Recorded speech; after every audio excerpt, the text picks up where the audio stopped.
the middle, and you guys look puny and are in the corners. But you get to do your predictions. Let's look at how each of you predicted the North Division will finish, and I'll let you justify your selection so far. First, let me say Dregs has Toronto, Button Montreal, Pooley Toronto, and O-Dog Winnipeg. Let's start with you, Dregs. Yeah, well, number one, I'm breaking Bob's number one rule, and that's making projections in the first place. Toronto is the most talented, but I give full credit to Marc Bergevin for the work that he did. I'm not convinced with the bottom of my projections. Vancouver, Ottawa. I think Ottawa's going to slot in seventh. They're continuing on their renovation. But I feel like that Vancouver, Winnipeg, Edmonton slot is a bit up for grabs. We can't win. Like, we can never win in predictions. Now we really can't win because at least about 4 markets are going to be upset. Craig Button, you have Montreal number 1. Why?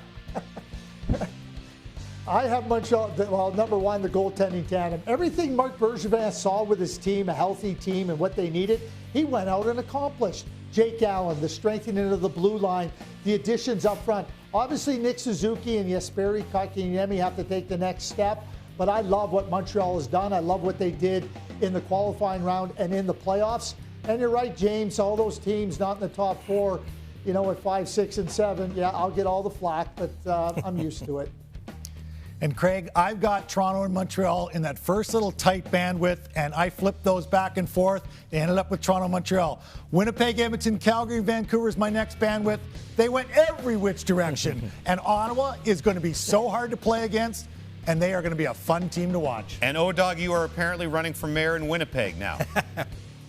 I love the Winnipeg Jets, Jimmy. I love the goaltender there, and Patrick Laine is a major X factor. If he can find some way to be happy and make it work there, they got Stastny back to play with him. He could fill the net and help that team have success. Okay, so some of the Canadian markets liked you guys, and now none of them are about to, because let's get to our picks for the Stanley Cup, who's in the final and who wins the Cup. And there's no Canadian teams here.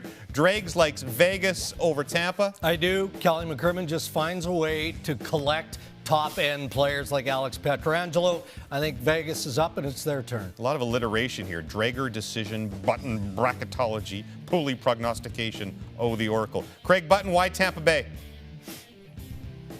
They have the best goalie of the Final 4, and they have the best defenseman. We saw what they did last year without Stamkos. They can do it without Kucherov and with a healthy Steven Stamkos. Repeat winners after Pittsburgh did it in 2016 and 2017. They will get there, Craig, but Colorado and Nathan McKinnon will take them down. O-Dog, finally? Tampa Bay Lightning, it's my signature move to just pick the team that won it last. I can't see anybody right now beating these guys 4 times. That's why they're my pick. I'll go Colorado just to make it 3 of us, although I just feel like we spent the entire show talking about Canadian teams and then the 25% chance of them winning the Stanley Cup when we don't have, nobody has them getting